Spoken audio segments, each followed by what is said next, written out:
আমি বাসার ভিতরে যেগুলো মশলা ইউজ করি সবই আমার হাতে বানানো। প্যাকেটের মরিচ খুবই কম খাই কিংবা খাই না। এদিকে মরিচ কিনতে কিনতে দেখে একটা প্রতিবন্ধী একটা মেয়ে বসে রয়েছে, আমার দেখে তো খুবই মায়া লাগলো। তার জন্য আমার সামর্থ্য অনুযায়ী তাকে যতটুকু সাহায্য করার করে নিলাম। তারপর চলে গেলাম মাছের বাজারে কয়েকটা মাছ কেনার জন্য, সাপ্তাহিক কতগুলা মাছ কেনার জন্য। অন্যান্য দিনের থেকে আজকের মাছের দামটা একটু কমই ছিল, আমার কাছে তো দাম একটু কমই লাগছে। তো আমি অল্প অল্প করে 3 পদের মাছ নিয়ে নিলাম বাসার জন্য। আজকে শুক্রবার ছিল, আমার বাসার থেকে মসজিদে মিষ্টি দেওয়া হবে, তার জন্য আমার মা মিষ্টি কিনে আনছে। ছোটবেলায় দেখতাম আমার বাবার মসজিদ থেকে সবসময় আমির থেকে নিয়ে আসতো। ওনার জিলাপি আর আমির চল নাই, তার জন্য গোল্লা মিষ্টি দিতে হইতেছে। ওইদিকে মসজিদের জন্য রাইখা আমাদের জন্য আলাদা ভাবে মিষ্টি কিনে আনছে আর দই কিনে আনছে আমার মা। আমি তো মিষ্টি তেমন একটা পছন্দ করি না, কিন্তু দই আমার কাছে অনেক ভালো লাগে। তো সবগুলা মিষ্টি ভাজে ভাজে রেখে দিল, জুম্মার নামাজের পরে দেওয়া হবে। ওইদিকে রোদ উঠে গেছে, আমি বাসায় এসে আমি মরিচ গুলো শুকা দিয়ে দিতেছি। মরিচটা একটু রোদ্রে দিলে একটু মচমচা হয়, বাঙ্গাইতে সুবিধা হয়, তাড়াতাড়ি হয়। আমি আবার স্টিলের বলে বুদ্ধি করে দিয়ে দিছি, কারণ স্টিলের বল গরম হয়ে গেলে এমনিতেই মরিচটা ঝনঝনা হয়ে যাবো। আমার ঘরে একটু পরিমাণে মরিচের ফাঁকিও ছিল না, তার জন্য তাড়াহুড়া করে একটু রোদ্রে দিয়ে দিলাম। আজকে অনেক পরিমাণে রোদ উঠছে, অল্প দিলেই হয়ে যাবো। তো এইদিকে আমি এসে বললাম কালাই বাঁচতে। আসলে শুক্রবারটা আসলে আমার কাজের চাপটা একটু বেশি পড়ে, রান্না বাড়িটাও একটু বেশি পড়ে। আজকে মাসকালাই দিয়ে বড় মাছের মাথা দিয়ে রান্নবো, কাতল মাছের মাথা দিয়ে, আর একটু আলু দিয়ে রসুন দিয়ে শক্ত মুরগি রান্না করবো। প্রথমে মাসকালাই গুলো ভালো করে বাইজা ধুই আমি পাটার মধ্যে বেটে নেবো। আমার কাছে মুসুরি ডালের থেকে মাসকালাই ডালটা আমার একটু বেশি ভালো লাগে। আর আমি যেভাবে এই মাসকালাই ডালটা রান্না করি জানি না এইভাবে কে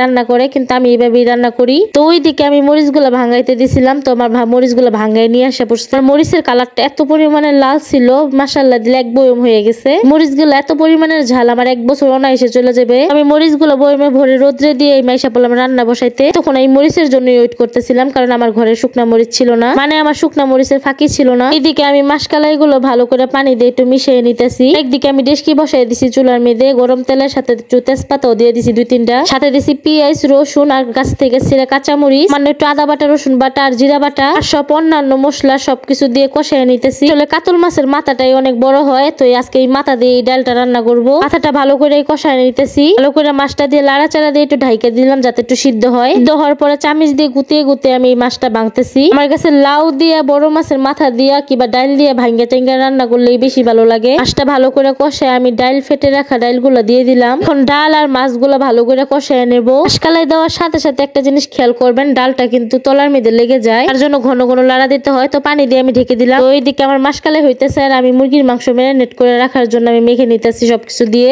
বড় বড় রসুন গুলো আমি আলাদা ভাবে এক পা কিনে আনছি মুরগির মাংস কিংবা গরুর মাংস দিয়ে খাওয়ার জন্য। এদিকে আমার ডালও প্রায় হয়ে যেতেছে। মাসকালাইয়ের ডাল কিন্তু এমনিতে ধুয়ে দিলে ঠান্ডা হইলে ঘন হয়ে যায়, তার জন্য আমি বেশি ঘন করবো না। আমি ডালটা নামানোর আগে আমি গরম মশলা ফাঁকি করে দিয়ে নিলাম, আর সাথে তো ধনিয়া পাতা দেবই। শীতকালীন এই সবজিটা আমার অনেক ভালো লাগে, এই ধনিয়া পাতার গ্রানটা আমার অনেক ভালো লাগে। ধনিয়া পাতা দেওয়ার পরে আমি সাথে সাথে নামিয়ে ফেলবো। মাথার মাংসগুলো সব আলাদা আলাদা ছুটে গেছে। এই ডাউলটা ঠান্ডা হইলে আরো ঘন হইব, তার জন্য নেমে ফেললাম। এইদিকে আমি ম্যারিনেট করা মাংসগুলো বসাই দিলাম। যেহেতু এটা শক্ত মুরগি ছিল, এটার ভিতরে ছোট ছোট ডিম ছিল, তো সেগুলো ম্যারিনেট করতে এই সময় গইলে গেছে, তার জন্য একটু ঘন ঘন লাগতেছে তরকারিটা। আজকে সাথে একটু পোলাও রান্না করছিলাম, আর মাশাআল্লাহ দিলে রসুনের সাইজ গুলো অনেক বড় ছিল। আজকে শুধু দুপুরে খাওয়া দাওয়ার পরে আমি একটু মিষ্টি দই ট্রাই করলাম, অনেক মজা ছিল। তো আজকের ভিডিও এই পর্যন্ত, সবাই ভালো থেকে সুস্থ থেকে আল্লাহ হাফেজ।